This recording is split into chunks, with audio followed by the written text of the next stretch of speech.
இன்றைய நாள் நமக்கு ஓட்டப்பந்தய நாள். என்னடா வெளியூர் போய் ஓட போறியான்னு கேட்காதீங்க. இன்னைக்கு ஃபுல்லா நம்ம டிராவல் பண்ணிட்டே இருக்க போறோம். மார்னிங் 5க்கே கிளம்பி நம்ம ஹாஸ்டலுக்கு ஒரு சோக டாடா போட்டுட்டு ரயில் வண்டி ஸ்டேஷன் நோக்கி போயிட்டேன். நீங்க கேள்விப்பட்ட சதாப்தி எக்ஸ்பிரஸ் தான். டெல்லியில இருந்து மதுரை வழியாக ஆக்ரா செல்ல போறோம். ரொம்ப நாளா ஒரு பொருள் பேக்ல அடைப்பட்டு இருந்துச்சுல, அதுக்கு இன்னைக்கு விடை கொடுத்து சில பக்கங்கள் திருப்ப ஸ்டார்ட் பண்ணும்போது நம்ம ஆய்வாளர் அண்ணன் வந்து இந்தாங்க தம்பி சாப்பிடுங்கன்னு சொல்லி கொஞ்சம் டீயும் பிஸ்கட்டும் கொடுத்தாங்க. மோஸ்ட் ஆஃப் த சதாப்தியில இந்த பழக்கம் இருக்கு. அண்ட் அதுக்கு அண்ணனுக்கு ஒரு பெரிய நன்றியை போட்டுட்டு சக்சஸ்ஃபுல்லி சில பக்கங்களை முடிச்சிட்டேன். நம்ம ஃபர்ஸ்ட் நீ தாஜ்மஹால் தான் உலா வர போறோம். இறங்கின உடனே நம்ம பாய் ஒரு ஆள் ஏமாத்த ஸ்டார்ட் பண்ணிட்டாரு. ஆட்டோன்னு சொல்லி டுக் டுக் காமிக்கிறாரு. 100 ரூபான்னு சொல்லிட்டு 150 ரூபா பாதிதே கேட்டாரு. நடுவுல ஷேரிங் போறோம், நடுவுல வர நிப்பாட்டிட்டாரு. மெயின் கேட்டுக்கு போக சொன்னா வெஸ்ட் கேட்ல இறக்கி விட்டு போயிட்டாரு. நம்ம தான் கொஞ்சம் தெளிவாச்சே, 3 வாட்டி ஆல்ரெடி தாஜ்மஹால் வந்திருக்கோம், எங்க போய் இறங்கணும், எப்படி போகும், எல்லா ரூட்டும் நல்ல மண்டக்குள்ள அப்படியே இருந்ததுனால என்னாலும் பரவாயில்லன்னு சண்டை போட்டு 50 ரூபா தான் கொடுத்தேன். ரூபீஸ்ல என்ன ப்ரோ இருக்கு அப்படின்னு நீங்க கேட்கலாம். ஸ்டார்டிங்ல இருந்தே தலைவர் ஒரு உண்மையை கூட சொல்லல. அண்ட் வெஸ்ட் கேட்ல நீங்க இறங்கினா ஆல்மோஸ்ட் 50 ரூபீஸ் எக்ஸ்ட்ரா கொடுத்து இந்த குட்டியால தான் போனோம். அண்ட் அதுக்கும் சம்டைம்ஸ் கியூ நிக்கும். என் பேக்ல அங்கேயே ஒப்படைச்சிட்டு மார்னிங் பிரேக்ஃபாஸ்ட் மேகி ஒரு புடி பிடிச்சிட்டு தாஜ்மஹால் என்டர் ஆயாச்சு. நான் போனதை வர வீக்கெண்ட்னால 9 மணிக்கே கூட்டம் வர ஸ்டார்ட் ஆயிடுச்சு. நீங்க தாஜ்மஹால் வரீங்கன்னா பெட்டர் காலையில 6 மணி போல வந்துருங்க. Best time. பெருசா ரஷ் இருக்காது.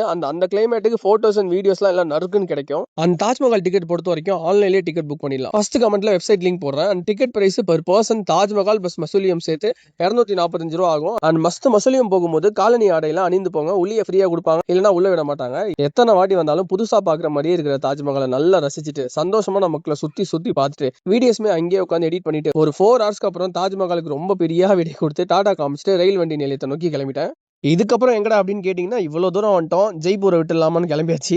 என்னதான் படிச்சிருந்தாலும் நிறைய பேர் ரயில் வண்டி ஸ்டேஷன்ல இப்படிதான் கிராஸ் பண்றாங்க. நீங்களே திங்க் பண்ணுங்க ஐயா, இந்த ரோஸ் மில் கொடக் நண்பர்கள் துப்பாத இடமே கிடையாது. இந்த லிப்ட கூட பாருங்க. பட் இங்க படிச்ச சில பேர் கூட அவங்க துப்புனதுக்கு மேலேயே கை வச்சு ட்ரெயினை கிராஸ் பண்றாங்க. இந்த அழகெல்லாம் நல்லா பார்த்து ரசிச்சுட்டு நம்ம புத்தகத்தை எடுத்து திருப்ப ஆரம்பிச்சிட்டேன். சில மணி நேரங்கள் இவங்களுக்கு சமர்ப்பிச்சுட்டு நம்ம பக்கத்துல வந்து உட்காந்த டிடிஆர் கடையெல்லாம் கேட்டுட்டு அவர் கொடுத்த இலவச டீ வாங்கி குடிச்சிட்டு அவருக்கே அட்வைஸ் பண்ணிட்டு இருந்தேன். என்னன்னா நம்ம டிடிஆருக்கு பிசினஸ் தான் உயிர் தான். ஆனா அவங்க வீட்டுல ஒத்துக்காம கவர்மெண்ட் ஜாப் தான் எல்லாமே சொல்லி தள்ளி விட்டாங்களா. அதான் நம்மளால முடிஞ்ச வரைக்கும் என்னென்ன பிசினஸ்லாம் நீங்க கவர்மெண்ட் ஜாப்லயே இருந்து பண்ணலாம்னு சொல்லிட்டு 2 பேரும் நம்பர் ஷேர் பண்ணிட்டு ஜெய்ப்பூர் ரீச் ஆயிட்டோம். சந்தோஷமா ஜெய்ப்பூர் நம்மளுக்கு இது ஃபர்ஸ்ட் டைம் டிராவல் பண்ண போறோம். சோ எப்பயும் போல ஹோட்டல் புக் பண்ணாம ஹாஸ்டல் தான் புக் பண்ணிருக்கேன். அதுக்கு வழிகாட்டின குரு நம்ம சாச்சா தான். 3rd பிளாட்ஃபார்ம்ல நான் ட்ரெயின் இறங்கினது என் கூடவே சுத்தி சுத்தி வந்தாரு. சரி நம்மளால முடிஞ்சதுன்னு சொல்லி ஒரு நல்ல பிரைஸ் கொடுத்து ஹாஸ்டல்ல இறக்கி விட சொல்லியாச்சு. இது நம்ம ஹாஸ்டல்ல விட இன்னும் அட்வான்ஸ்டு. என்ட்ரியே நமக்கு செப்பரேட்டா கோடு வர கொடுத்துருக்காங்க. அது போட்டு என்ட்ரி எக்ஸிட் ரெண்டுமே ஆகிக்கலாம். மார்னிங்ல இருந்து ஃபுல்லா டிராவல் பண்ணதுனால கொஞ்சம் நல்லா சாப்பிடலாம். நம்ம ஃப்ரெஷ் ஆகிட்டு சூரிய சக்தி கிரீம் எல்லாம் போட்டுட்டு ஒரு நல்ல ஹோட்டல் தேடி போயிட்டேன். மக்களே இங்கேயுமே நோ டிஃபரன்ஸ். ஒரு நார்மல் ஹோட்டல்லே ஒரு மசாலா பிளஸ் 3 சப்பாத்தி 250 ரூபாயிலிருந்து 300 ரூபா ஆகும். சாண்ட்விச் பாவ் பஜ்ஜி எல்லாம் உயிர் வாழ்ந்துடலாம் அப்படின்னு நினைச்சிடாதீங்க. எல்லாம் ஃப்ரோசன் ஐட்டம்ஸ். நேத்து எனக்கு நடந்ததுதான் கண்டிப்பா உங்களுக்குமே. நல்லா சாப்பிட்டுட்டு டாக்டர் சக்திமான் கொடுத்த மருந்துகள் எல்லாம் போட்டுட்டு இந்த நாளை புஜிட்டிக்கா முடிச்சிட்டேன். Good night everyone. நாளைக்கு இன்னும் ஸ்ட்ராங்கா சந்திப்போம்.